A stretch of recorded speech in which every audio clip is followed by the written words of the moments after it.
Alright, so I watched No Time to Die, and I want to reflect on that, but also what the entirety of Daniel Craig's run of Bond really meant, and what it means for the legend of Her Majesty's greatest MI6 agent. And to do that, we need to first talk about the following questions. What's in a legend? When man becomes legend, does he cease to be mortal? Does he become a god? Well, a real Bond fan might say something like, "History isn't kind to men who play God." And that's what we're going to explore today, because history hasn't been kind to the entirety of the Bond legend, and some of these movies age like warm milk. And we'll get there shortly, but first, goes without saying, spoiler warnings for No Time to Die starting now. Love and darkness, love and darkness, easy love, easily, easy to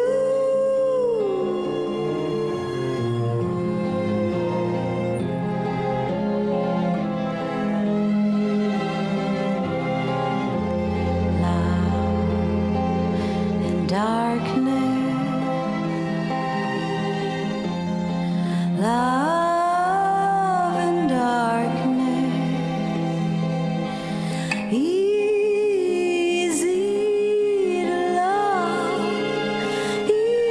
This movie seems to be one of those love it or hate it movies. A lot of the feedback has been that people don't like the way Daniel Craig's Bond has been deconstructing the stereotypes of 007. And they see this one as like the nail in the coffin of how the creators don't understand what makes Bond James Bond. See how I snuck that in there? And I get it, they miss the old days. They miss the old James Bond. They miss the days when men were men and women were scared. And there's this whole thing going around like, no, you don't kill James Bond, that's so wrong and bad, and goes against what James Bond represents. Like, why can't, we guys just have one role model? Hollywood just had to go and kill off our violent alcoholic misogynist just like that. Who the hell does my son Maverick have to look up to now? Woke political agenda strikes again. And tone-deaf toxic masculinity aside, and with all due respect to boys named Maverick, I just want to say, don't worry fellas, because even though James Bond died, he actually didn't. Or did he? No, he didn't, but did he? Mind blown, man.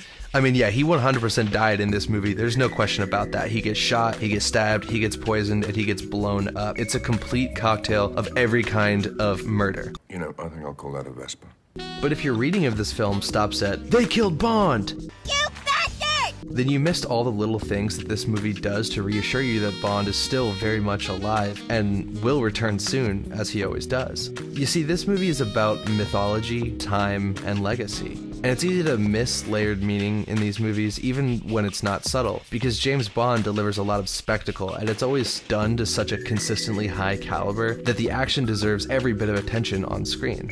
But the title sequence of each Bond film always acts as foreshadowing for the thematic undertone of the movie in an abstract way, and I really appreciate that these recent films do that because they give you the context up front to understand the film the way the artist intended you to. And when you look at it, Casino Royale was really about reaffirming the mythos of Bond, and then snatching that away from us at the end by forcing him to experience his humanity. Quantum of Solace was about how anger and revenge are fruitless pursuits. Skyfall is acceptance, Spectre gives him the opportunity for redemption, and No Time to Die is all about the immortality of Bond as a myth and a legacy. It's not quite to the tune of the 5 stages of grief, but in hindsight, I can't help but see these films in their entirety as an abridged grieving and moving on from what Bond was through denial, anger, acknowledgement, bargaining, and then acceptance. Not saying that that's what these movies were meant to be from the jump, but in retrospective, I choose to recognize them as such, and that gives me some quantum of solace. See what I did there? Yeah, this Bond series shakes things up, and Daniel Craig's Bond is for fans who like their mythology. Shaken, not stirred.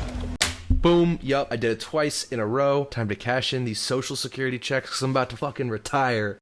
And on the whole, this section of the Bond saga reimagines what James Bond can be and how we should be adapting him in the 21st year of the 21st century. But it takes 5 movies to get us there because there's a lot of unpacking that needs to be done with the character in order to redefine him in a way that isn't disingenuous or neglectful of half a century of mythos that gets attributed to his identity.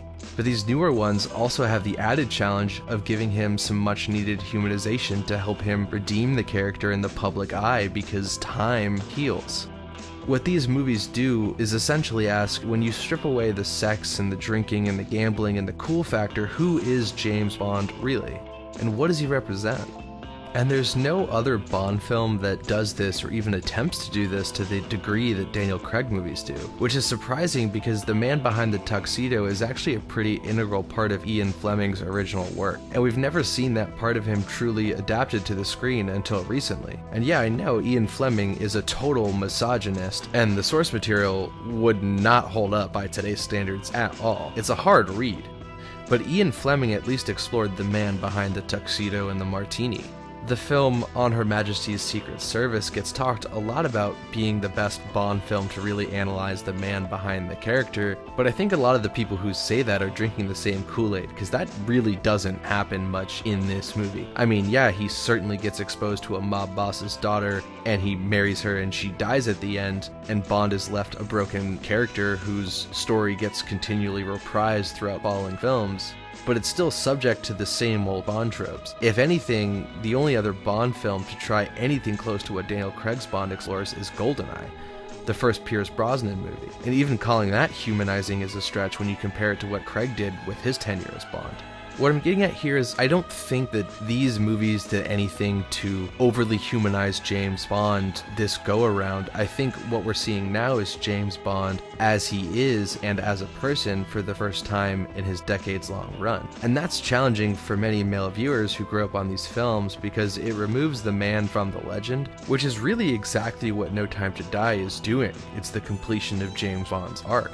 Time is continuously brought up as a theme in this film. His watch is reprising its spot on the cachet of Bond's inventory, characters remark on his punctuality, and in the end, there's no time for him to both stop the villain and escape with his life. Time is against Bond, and time is his undoing. And mythology as well, specifically correlating Bond to the Greek god Poseidon. I mean, he's represented by a trident on MI6's tracker, he loses his best friend to the depths of the ocean, the nanorobot outbreak he's trying to destroy is called Project Heracles, and one of the henchmen in this film is Cyclops. There's no shortage of mythological references foreshadowing Bond's fate to the underworld.